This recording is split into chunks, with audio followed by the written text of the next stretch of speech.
Uganda y'enkya. Ewa abakulu tubaniriza nnyo ku mukutu gwaffe ogwa Uganda y'enkya n'emikutu emirala gyonna gye mugoberera TikTok, ku Twitter, Instagram ne Facebook. Uganda y'enkya emikutu gyonna mwebale kutugoberera n'okutuwa obubaka abaagala bye tukola oba okulikinga, abassaako obubaka, comment ate namwe ababugabana n'abalala okubusharinga mukola kya ttendo. Programu zaffe zino zikutuusibwako banaffe aba On Point Construction Company Uganda Limited, awo no be bakugu bokka abeesigaliza erinnya mu kuzimba ebizimbe ebitali bimu, naye ekikulu kye balina kati promotion gye balina eya Ramadan gwakyatya okuzimba olowooza ensimbi mpitirivu nnyo, abamu tutya okutandika olw'ensimbi. Mukulu Farouk Muwonge owa On Point akutegeeza nti osobola okutandika n'ensimbi z'olina n'asooka kuwabula okusaveeyinga ekifo ky'ogenda okuzimbamu, sente ze weetaaga oba okupulaninga okukubira plan, saako n'okuteeka plan eyo ku lupapula, no counting down the cost oba okubala omuwendo buli kimu ky'ogenda okukozesa n'okufunira abakugu abagenda okukola omulimu. Bizimbe bingi ensangi zino bigwa ne bitta n'abantu, naye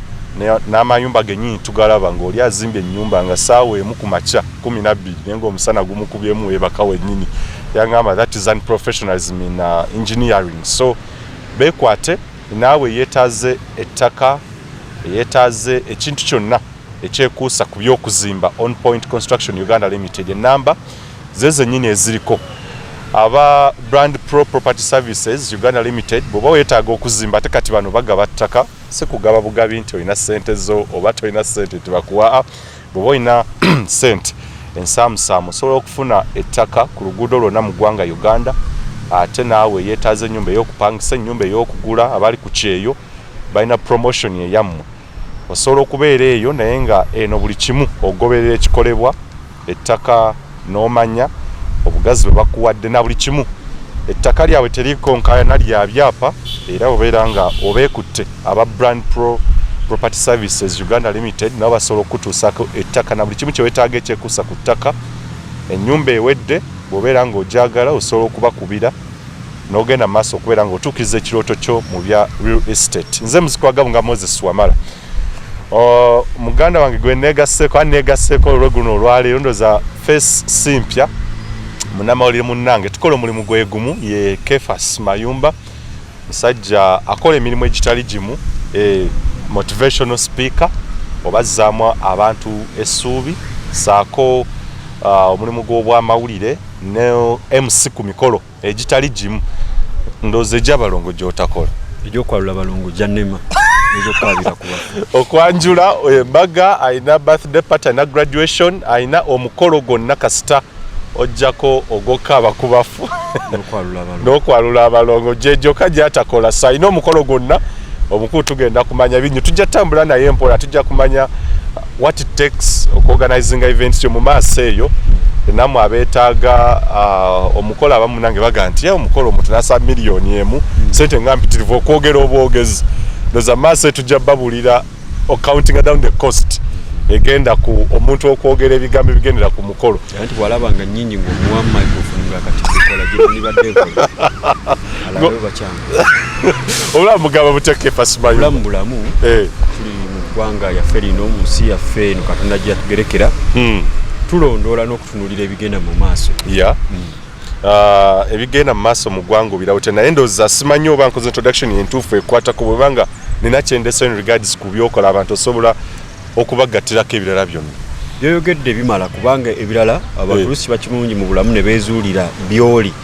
n'otamala kweyogera, kubanga okyayinza okweyogerako nti ndi kino fanana nti nze mundabira wano, naye abantu ne bakuwa akaseera ne batandika okugendereza amaaso n'okutunuulira ngeri gy'okolamu ebintu, bakizuula nti byogera si byoli. So kiba kirungi mu bulamu abantu ebirala ne babizuula naye byoyogedde okusinziira ku mbeera nga bweri bimala. Okay. Omuntu wakatonotono okutegeerako n'okumanya, tutandike ndoza ku kyobwa ekyo omulimu gw'obwamawulire ogumazeemu bbanga ki Kefas? Omulimu gw'amawulire gumazeemu kati emyaka giri 10. Oh, okay. Mbaze bulungi giri 10. Yes. Active, kubeera active. Ate okwemusinga n'okumotivating abantu. Kwemusinga n'okumotivating abantu mbazemu emyaka 15. Oh, okay, biwasooka okukola. Biwasooka okukola. Okay. Yeah. Eggwanga Uganda mwokolera emirimu olisanze otya era oliraba otya ensangi zino? Eggwanga Uganda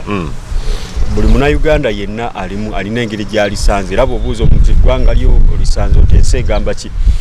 Ali ajja kugamba ebintu bingi yakugambye nti tulaba abantu tulaba embaga z'abaana tulaba kugala enguudo ng'embaga zigenda mu maaso kyokka tetulina sabbuuni tetulina bintu eno bateekateeka okututwalako emmwanyi tubadde tugezaako okutembeeta nga batukubiriza okubeera nga tujja ettaniro girima mu ngeri ya mmwanyi terimba ate baleese omusigansiimi emmwanyi yonna agyefuge bingi buli omu byayinza okugamba naye ng'okusinziira ku ggwanga nze bwe ndiraba eggwanga lyo oba Uganda eno olina kufuba okulaba nti olina abantu kye bayinza okubeera nga bakugulako olina okuba nga olina kyotunda olina okuba nga byokola bitundika byoyogera bitundika byokola bitundika n'ebirowoozo byo kubanga eriyo abantu nga okumuleeta obuleesi okwogera eri abantu ogenda musasula bukadde na bukadde eriyo abantu ng'okukuŋŋaanya enkuyanja y'abantu omufune ajja aboogereremu oba tomuyambye wabula ye aba akuyambye olwansonga nti agenda kuwa amagezi ogende okuse mu nkola olabe engeri gye binaakolamu so kirungi nnyo omuntu yenna nga tonatandika kwemulugunya sooka obeeko kyokola sooka obeeko kyosobola okuguza abantu oba kyebasobola okubeera nga basikirizibwa okujja gy'oli ensonga lwaki nti kati bw'olabanga ebintu nga birinnye ebbeeyi tosooka kukaaba nga tonaba kukaaba gwe ki kyotunda kubanga Uganda we yatuuka gwe seera kyolina ng'okimanyi nti nalabye bannaffe bano abatwala ekibiina kya byentambula kubanga beegatta Rashid Sekindi ne Mayambala beegatta kati bakolera wamu batuuze olukuŋŋaana bannamawulire ne batandika okugereka emisolo ebisale kati tugenda kwongeramu kilomita zino bweziti 5 n'otwongeramu 10 awala 5 mutwalo n'ebirala ebyo babyogera awo bikolera balina mmotoka bikolera balina bidduka kitegeeza gwoba tolina kidduka tolina gwogenda kwongeza bisale naye alina ebisale olw'okubanga weetaaga okusaabaza ebyamaguzi oba gwe omuntu okusaabaza okuvamu okugenda mu kitundu ekirala ajja kusaba ssente ate ojja zisasula lwa nsonga nti ajja kugamba munnange ebintu byalina amafuta galinye nga naye bw'otunula ku petrol stations emiwendo mutuufu gyalina kati diesel nga buli kimu naawe okiraba kakati gwe nga tonaba kwemulugunya naye fuba okulaba nti olinayo kyokola nga bw'onaaba olamula ojja kweramula nga gw'olamulya tajja kugamba ati lwaki onsedde omugamba naawe kimu ebintu byalinye kati eŋŋombe eriwo olyanza n'okukulimba nti ogenda laba bana abaana nga baddeyo ku masomero waliwo gye babasaba emiti gya sabbuuni 5 ne babasaba toilet paper 10 ne babasala obudomola ne babasaba obubaketi ne babasaba byonna ebyo kakati nakubamu akafaanyi ne ŋŋamba emiti gya sabbuuni gino kale ne babasaba gumugumu abaana mu kisolo nga balimu kale 10 egyo emiti 10 abaana abo engoye ze booza zibanga 5 kuba omwana akkirizibwa okubeera n'uniformu ne sweta ebejjudde nti uniformu ekiteteeyi oba bwe basikati ne blouse ne sweta ne tayi ne sokisi ne lineni oba n'okwewa obw'omunda ogateko zaasiibamu kakati ezo ayinza okuba azooza emirundi 2 mu lunaku sirooza nti omuti gwa sabbuuni guyinza okwoza omwezi ne guba nga guweddewo guba gukyaliwo naye kyengezaako okugamba nti wetwogerera buli omu kati aseera kyalina yafuuse eŋŋombo olinza n'okugenda mu saluni okusala enviiri olinaga nti wobadde osalira omutwalo nagaa kati gumu kitu n'omubuuza lwaki ti ebintu byalinye n'ogamba nti kakati amasanyalaze bagongeza uniti oba mashini eno yayongedde okuzitowamu gye bazitunda kakati baleese zitowa ez'ebbeeyi tiyaguze empya so yafuuse eŋŋombo so kyengeza kukubiriza abantu naye funa okulaba nti olina kyoseera abantu babe nga balina kye bajja okugula gy'oli weeramule teri ajja kugaana teri ajja kuwakanya kuba kati gwafuuse musono of course tuli mu free economy buli ayagala ateekawo price eyiye tovolaba tebalina gwe bagenda kuwaliriza kussa miwendo nalaba prime minister Nabbanja nga asinkanye bannamakolero bagenda okwabuka okuva mu sinkano nga bamugambye ekikulu naffe emisolo mingi akati prime minister atugamba mukiwe mu wiiki ng'emu kijja kuba kiteredde ekyo akyogera mu Maachi nga ggwakaawo mukiwe mu wiiki emu kijja kuba kiwedde kati April agenda kuggwako tewali kyaggwa ekyamafuta batandika kukyogerako mu February nti gagenda amafuta emiwendo gigenda kukka mu wiiki 2 gyokka so biri ebimotoka ebiri e Kenya biki baddewo ebyokugira abantu certificate naiki eziri mandatory PCR eziri mandatory wiiki 2 kijja kuba kiwedde tuli mu April basukana batugamba nti abantu abali ku nsalo ebimotoka tests zibakola zezirwawo ate nga bangi ne batulaba abaana nga bali mu kukyanga kapiira abagoba ebidduka nga bali bazirukulana nga bo besamira mupiira emmotoka ne basumula ne zijja bwe zajja amafuta geeyongera kudda waggulu n'agamba tugera fuokula nti amafuta gatusuka 15 kati gali mu 15 bisatu 15 diesel asinga ne petrol so okiraba nti ne government yenyini terina buyinza kugereka bisale ebyo kubanga tuli mu free market economy nina mukwano gwange ennyo kati omutesitesi omukulu ministry y'ebyenfuna gwe nange twabeeranga naye nga tumukolako interviews exclusive ng'akola analysis ku economy ya wano n'ogamba abantu bano twabafiirwa lwaki tebabateeka mu gavumenti batereeze naye kati musajja wattu omulaba engeri gyakunnyonnyola olaba ng'alina okunnyonnyola ebinaamusigaza ku mulimu lwa nsonga nti ekifo kati waali alina okubanga ekintu akikubanga bwe yasanga bakikuba bwe bakikuba naye nga free market economy sirowooza nti tetusigaza kali ka patriotism mwoyo gwa ggwanga nti nga tonnaseera munno bintu oba nga tonnakaalamya miwendo gya bintu weebuuze sente zo zeeyongedde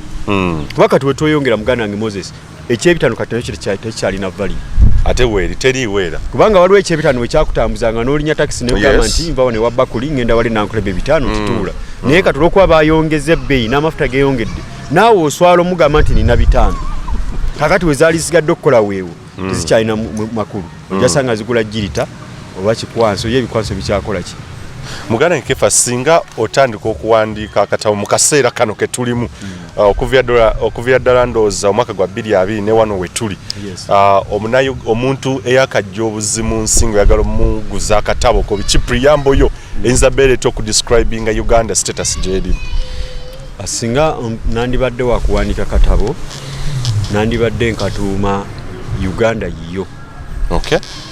kubanga ekisinze okulemesa abantu oba okukaluubiriza abantu ensi eno Uganda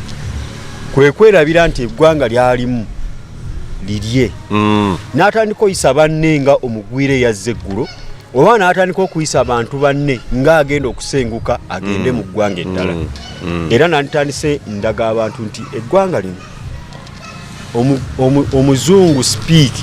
bwe twasomanga mu primary nga batugamba nti yazuula ensibuko y'omugakiira so nga ate waliwo bannayuganda ababeerangayo nga babeerawo balaba n'ensibuko weeri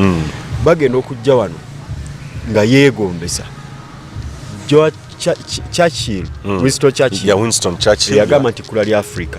yakirebeddala nti kkula naye ebigenda mu maaso mu ggwanga weebuuze oba otunula bikyalifuula ekkula oba n'okuba nti erinnya tusobola oddikola mu bubi kikifuula ekkula lya Africa kubanga tuyinza okugamba tukyali kkula lya Africa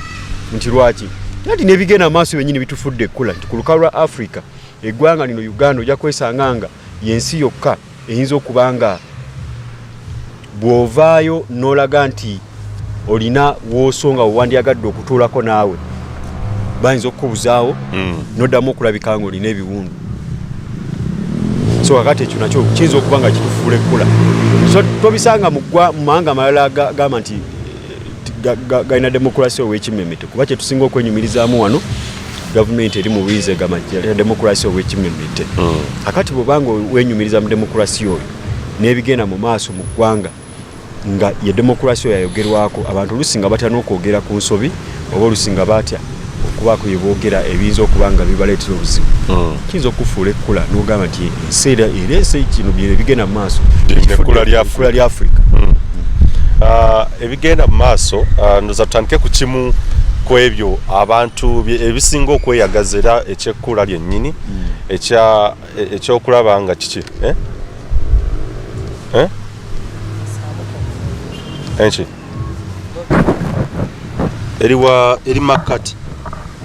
eri makati ajeke mwediting ngenda gitema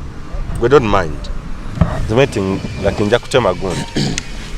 aso agitekera waggulu tugende okutunulira muganda ekefas ensonga backbone y'eggwanga Uganda it's agriculture era tumanyikiddwa nnyo mu ebyobulimi era Winston Churchill agenda tutuma ekkula lya Africa physical features twalina ebyobulimi n'emmere okubeera the food basket ya East Africa n'ensi yonna kumpi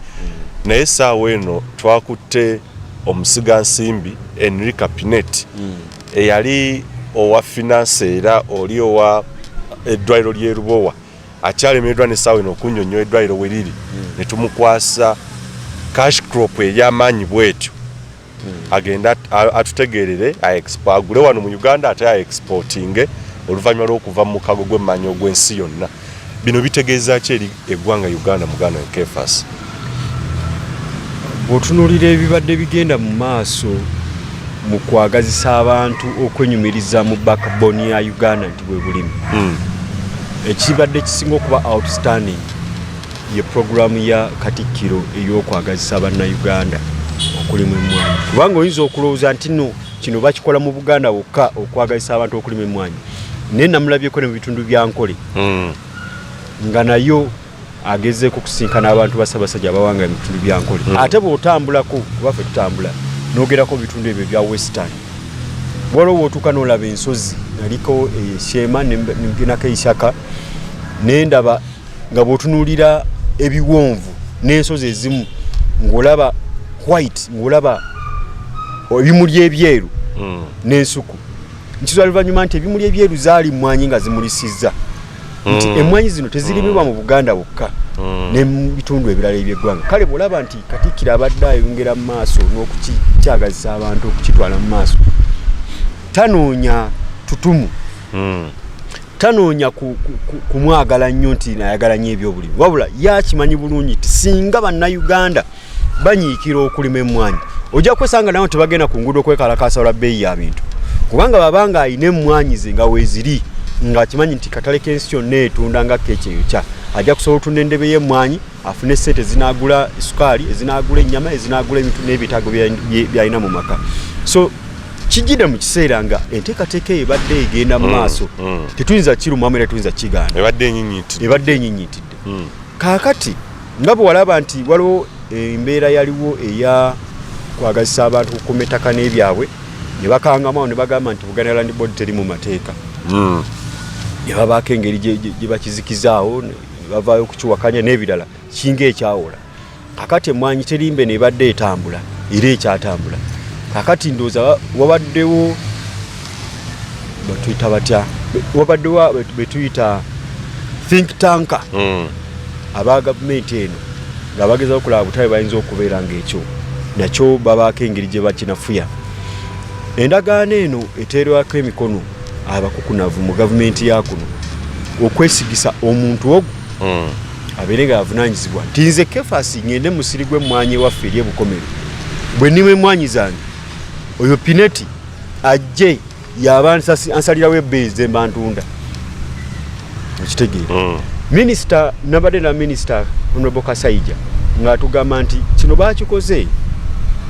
olw'ensonga nti tubadde eno kampani gye baawadde omulimu erina obusobozi okuleeta ekyuma ekinaasiikanga emmwanyi wano nesobola okubeera nga zigenda katale nga bagaseeko omutindo value addition kizuuke.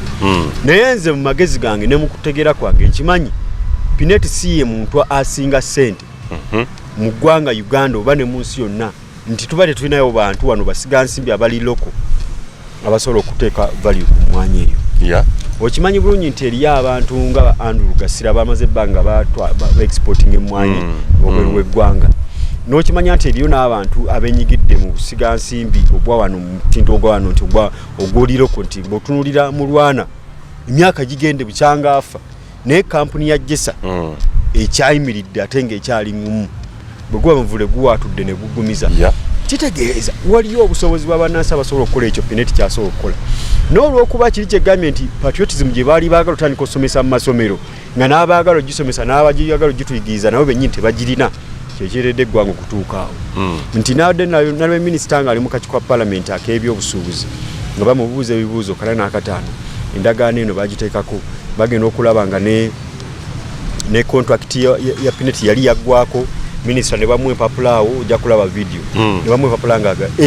nja kuddayo neetegereze bayinza okuba baali bagirinewinga kwegana neŋŋamba yateeka omukono yateekako omukono ku kintu kye yali tamanyi n'erinnya lya investor yabadde okulyatula nga limukaluubirira kyongera okubikkula oba okuliviiringa amankatabu agali mu ndagaano eno nti wayinza okuba nga waliwo abaali babako kye bakukusa nga Pineti si muyitale eryo linnya bunnya bunya. Okay. Kubanga bagenze okutunira ku ba directors ababaka ba parliament abatu akakiiko ako. Nga mulimu ba directors batano bana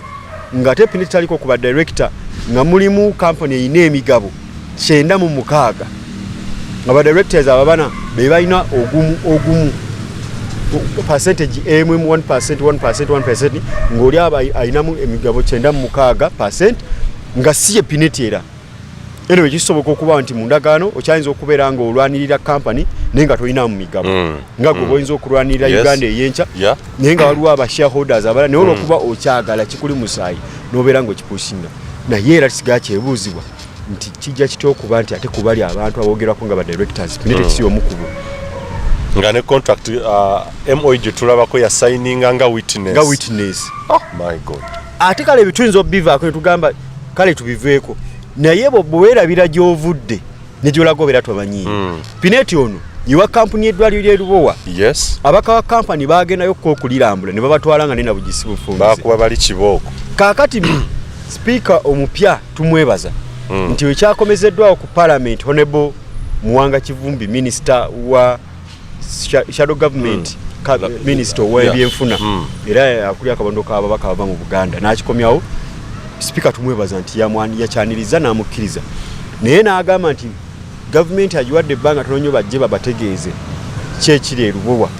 bwe kiba si ki babawe n'olukusa bagende balambule. Kusa mulungi wiiki eyaddako ne bagenda ne balambula bagenda otuukayo ng'emitayimba weegiri awo gy'atalagga kuva 2019 kirabika okuva lwe mwami omugenzi Jacob Oulanyah honorable right honorable kaba musaasire buli afaawo ne bawulira amaloboozi ti kale singa tulina eddwaliro wano ery'omutindo ono teyandifidde bweru kiba kyungi wakiro fiira wano naye sente zo ne zibeera nga zitaasibwa akawumbi akalamba akamutwalo kola ki kujanjabibwa kati balindooza ne bagamba mutandika okubeera bize ku sayiti nabyo omusajja ng'akutta omusumeeni gusalambaawo naye ng'ali waggulu ku kalina ku mitayimbwa nekiretera okutegeera nti bano bayinza okuba babadde bateeseteese ojja kwetegereza videos omusajja bamukutte omusumeeni ogusala nnya 2 buliti nga akutta omusumeeni ali waggulu ku mitayimbwa nentegeera nti kati bano babagambye nti why bano bajja mukole mubeerewo kakati awo tuli nti bwerabira nti ono akwasibwe mmwanyi y'omu yakwasibwa eddwaliro okuzimba okuva kati emyaka giweze emeka kuva 2019 myaka gigenda girimu 3 yanajja nategeeza nti COVID-19 yamuaffectingamu awo enkuba which is okay nti buli omu walwesawo kyatuuka nga n'atalina kyakwekwasaga nti covid yatuyisa bubi nga n'abakozi gwe babanjaga banne covid yatuyisa bubi ngenabba 50%. Buli omu nga yeekwasa covid. Kyekwaso kituufu kubanga yakosa ensi yonna naye covid yabayisa bubi kyekiriwo kale kubanga nalabye Attorney General ng'abaterayo akabega naga mufune omuntu omukugu mu kubalirira agende ku site bw'aba asobola abalirira alabe ddala obukadde bwe twasooka obuwumbi 3 mu something bwe twasooka okubawa bwe bubanga bujja mu bintu ebiri awo kiyinza okutulya abadde bagamba nti omukazi yalya ssente nga takola ddwaliro lyaffe kuba tuyinza okugenda walinga emitayimbwe gye tulaba eyo egyatalagira awo ne empagiwa gye ze baateekawo eziyimiridde n'omusingi ogwo oba oli awo n'okwerula n'ebibaati bye baakubako nga bwebibalirira birimu obumbi 318 waweebwayo oba zisingawo awo kiba kitulidde mumanya nti omukazi alina kyali akola ne covid yamutawaanya kyokka babadde bazze basaba obukadde obulala 3 mu something 319 babongere basobole okugenda mu maaso n'eddwaliro abaka ne bagamba nti era mutusanze tulaba so kikyengeza okulaga nti bannayuganda kizibu nnyo okubeerabiza ebyerubowa ng'omuntu eyabirimu y'omu yeyagala n'okuweebwa emmwanyi nolowooza nti banaatuna butunuzi bw'owulira amaloboozi agavaayo okuwaawala oba okwekalakaasa oba okukiwakanya n'okukigaana togamba nti ye bannayuganda baagala ki kuba kati eri abagala ne bannayuganda baagala ki babatedde omuntu anaasobola okukulaakulanya ekirime kyabwe ate bakubagana empawa yes balina right okuwogana okuwaawala oba okwegukuba n'ensimbi ziri ezizimba eddwaliro zaabwe bebazeewo labbo bennyini kasooke toteremu katono nnyo tukole ku nsimbi bwe tukomawo aye tugenda okwongera kuba cash crop eno nkulu nnyo era twasomanga batugamba iki cash crop ya Uganda era yemu ku eyo ekyatutunda ng'eggwanga ekintu ekirungi ekiriwo ng'ogyeko ebyemizannyo ne entertainment emwanyi etuwaniseko mu mawanga ag'enjawulo okulaba nga tuli ku mwanjo nnyo ku mawanga ag'exportinga bags and bags or tons and tons of coffee mu mawanga agatali gamu. Kankome mu kitundu ekiddako baniza nnyo nate mu kitundu kyaffe kino ekyokubiri okyalina muzukulu wa Gamu nga Moses Wamala nkyali ne muganda we Kefas Mayumba munnamawulire munange tutunulira ebintu ebyenjawulo ebigenda maaso mu ggwanga lyattu Uganda. Nsiba nkibabuuza waliwo debate Jacob Lokoli olwannyo omugenzi kati we yakomawo okuva e Nairobi gye yali ayagala ebeewo mu myaka 5 abaka ba parliament buli omu yali agendamu obudde researching yeteeketeeke ajje akubaganye ebirowoozo ku Uganda ki gyagwanidde okulaba mu myaka 5 awo ne kimpa essuubi nti otandika omukutu guno ogwa Uganda ey'enkya bakundooza yo debate gye twagala okuwulira tumanye nti buli omu Uganda ey'enkya ayagala ebeera etya. Nga sinakuddiza muganda Kefas nkujjukiza abatuteekamu ensimbi aba On Point Construction Uganda Limited abo nno beegulidde erinnya okubeera nga bateekateeka omuntu agenda okuzimba okukubira plan saako n'okuteekateeka byonna by'ogenda okukozesa. Ebizimbe ensangi zino bigwa bingi era mu Kampala abainjinia ne batugamba abo nno twali twabagaana KCA ebawa olukusa okuzimba ne bagamba badde bazimba kiro nga babalaba naye kakati abantu abafudde tetumanyi muwendo gwabwe naawe ennyumba yo bannyo betulaba ng'ennyumba ezeemu enjatika n'ebirala byonna so togenda abantu banaakufera cement ekipimo kye bataddemu ne bitawera omusenyu ne bagubba ne bakola batya okuwona ebintu bwe bityo weekwata ba On Point Construction Uganda Limited beboka abagenda okuwa ekisinga ne bobeera bweru wa ggwanga bobeera ng'olina ekizimbe ky'ozimba oba kye bagenda okuzimbira basobola okukakasa transparency obwerufu nti babulina zikamera baziteekako ne bakuwa ne link ekimuggwe nga oli mitala w'amayanja ng'okiraba ng'okigoberera n'omanya nti bataddewo kino na kino. Mukulu Farouk Monge yategeeza mu Ramadan period eno b'ekisiibo kino ekitukuvu mugenda kubeera nga ate mufuna emiwendo egisaliddwako consultation oba okugenda okulaba nga wakubira plan na byonna package ya mitwalo 15 gyokka gy'otajja kusanga walala wonna. Ate bw'omala eyo bw'oba olina ettaka lyo ng'oweetaaga ekizimbe tukizimbe okwo kwennyini aba On Point nga bazze ate bo aba Brand Pro Property Services bagamba nti obeera ng'oyagala On Point mukwatagane bulungi weetaaga ettaka weetaaga okuzimba weetaaga amaka amalungi ageeyagaza so ogenda kwetaaga ettaka oba poloti buli wamu kyoyagala okukolerako nammwe abeetaaze ennyumba eziwedde okuzimba already osobola nabo okubatuukirira ennamba zaabwe kweziri ku screen yoko so okubeera ng'obeetaaga ba On Point bali Nansana wano ate aba Brand Pro Property Services bali Zana ku Entebbe Road ku MT House room 5 okuliraana n'ekizimbe kya Muguluma. Mugane Kefas Mamba tugende maaso tukomye wali eri nga tukyakubaganya ebirozo ku nsonga deals ezikolebwa mu ggwanga Uganda. Ekibuzo Munnaganda kye yeebuuza era mbala abali ku tweet okwo simanyi oba Uganda tetuyiga bintu bingi bye tuzze tubeeramu deals bannayuganda ne bayebuuza ebintu ebyenjawulo zino size zisoose okulaba nga zitwogeza obwama tuloze nti obukulembeze tebuyiga oba waliwo ebirala bye tutalaba. Singa oba ogenderera omanyi nakugambye nti bwewerabira gy'ovudde ne maaso batomanyi gy'olaga akalubulu we kaggwa statement giwulira nnyo abantu nga bajogera nti akalubulu we kaggwa ebintu bbeeyi erinnya waggulu ne wabeerawo n'obwavu obw'engeri kyokka ate nga waliwo ssente ebisaaganda by'ebisawo bya ssente ebifulumizibwa oba ebiweebwa abantu sekinnoomu naye ne batatumenyeramenyera nga bwe kyalabika wa muti mu 2016 kyali kitya tunnyonnyole baani abaatwala ssente 2011 nze kati okujjukirako akatono mu 2016 akalunga kawedde wavaayo amakampuni n'abantu sekinnoomu nga baagala bail out nga bagamba amabanja gabali mu bulago beetaaga okuyambibwa babasonyiwa amabanja n'abalala abantu abo mwalimu basudiri awo abagagga bakwagalana n'abantu abalala naye ng'ate mu kakulwako kennyini aka 2016 bw'oba ojjukira bulungi ekibiina kya National States Movement kyasisinkana bekyayita mikwano gyabwe babawe ku ssente z'akalulu ogutali musango nti osobola bajjanga ba well wishers era mubo mwalimu abagagga abo baba financing akalulu kakati akalulu bwe kaggwa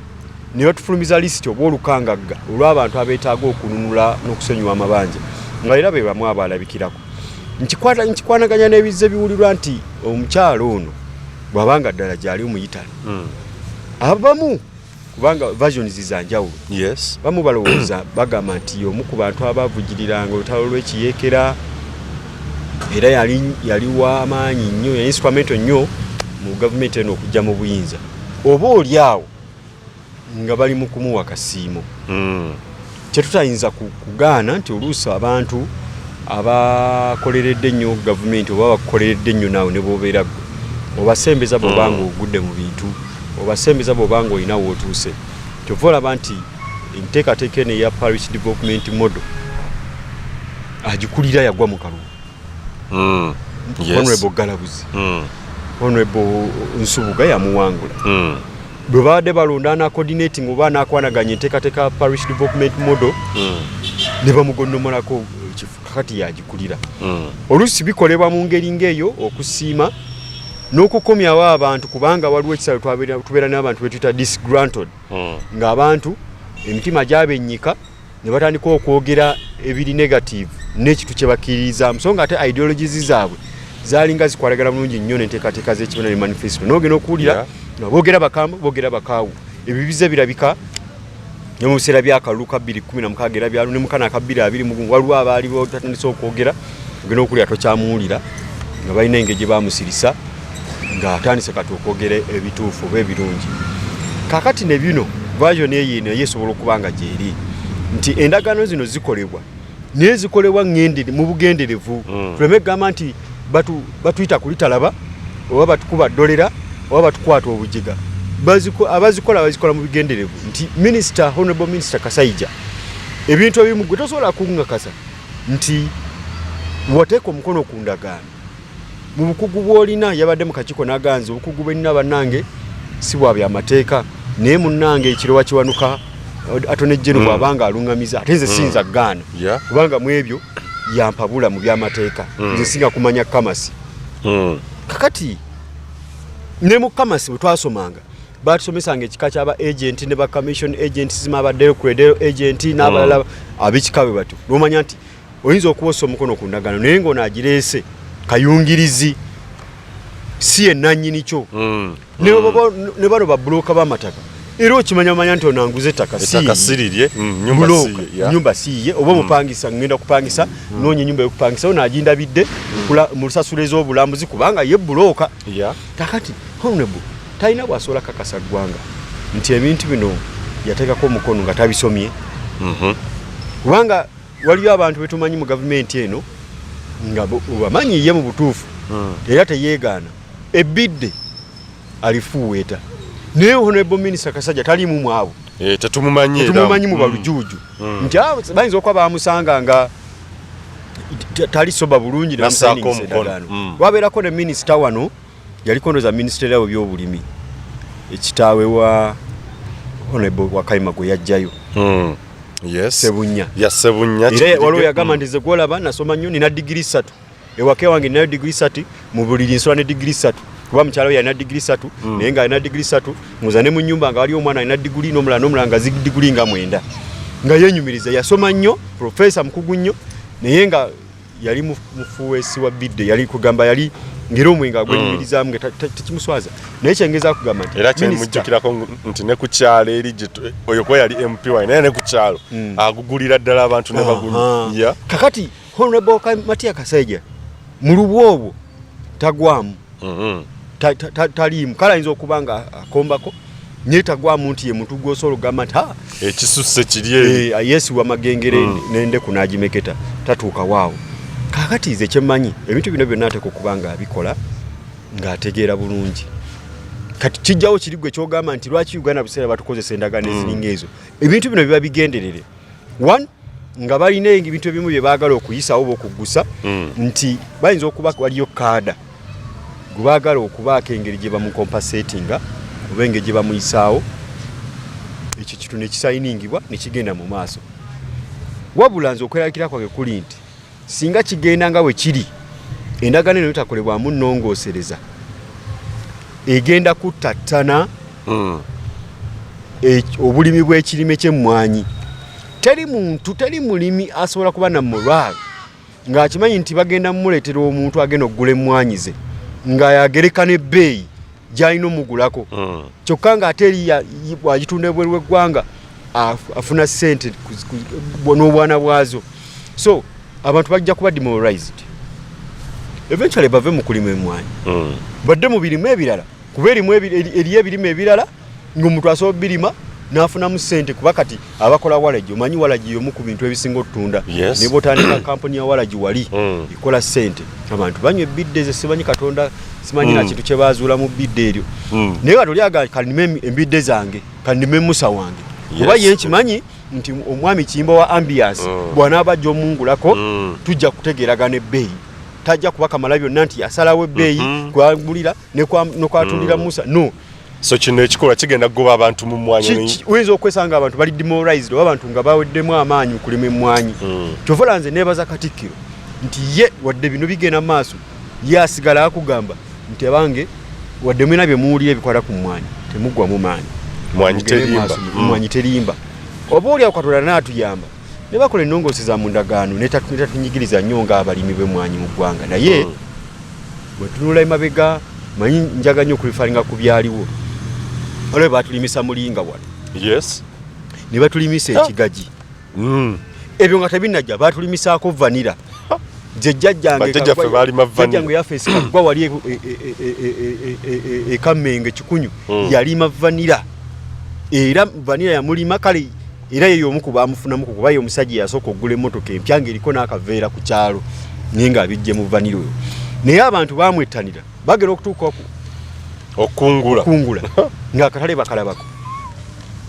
naye ffe tusaba Katonda oba nze kyennindirira okulaba njagala lumundabe kubanga baasooka ne bayingirira waliwo twabeeranga amatoke gava wano naye kati amatoke galina gye gava sayidi endala obiwulira nti era wano baleete bakawuka kalya ebitooke byano ebyo sibiinaako bukakafu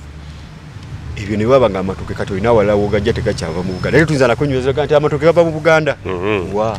gava walala kakati ekyo ne bakisaawo ne batulimisa mulinga ne batulimisa ekigagi ne batulimisa vanira waliwo ne baleeta obugubi simanyi obugubi bufuna kiralu abantu ne balunda obugubi amagi gaabo simanya gawonye endwadde simanya 10 na mmeka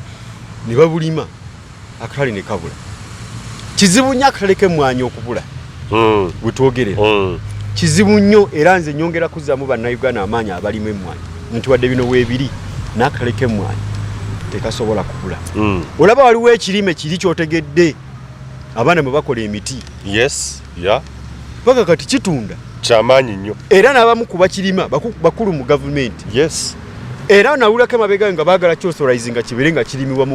ng'oli akirima mu lwatu era tuna ne betulira nti abamu ennimiro ezimu zikuumibwa butiribiri kakati Uganda wano weetuuse nti batusooka ne batayiza abantu mu nnyanja obuvubi kwegamba yemu ku soosi ya ssente yemu ku soosi esobola okuvaamu ssente nti n'enjogera eriwo ejjira nti essente ozira kivubi nti ebyennyanja Katonda ebyennyanja bizaala amagi g'ebyennyanja gaba mangi nnyo nti bisobola okuzaana obutitime n'obutitimbe bw'ebyennyanja ne bibanga bingi kakati eyo just of recent omwezi guno gwennyini ababaka abakiikira ebitundu ebivaamu ebirimu emyalo nga bakulemberamu Honorable Charles Tebandeke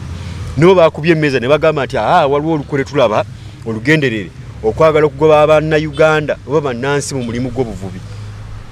basiga nsimbi ab'ebweru abayindi n'abachina mu makampuni gaabwe gasaba license ne baganguiza ne baba license ne batandika okuvuba naye Bannayuganda baloko fishermen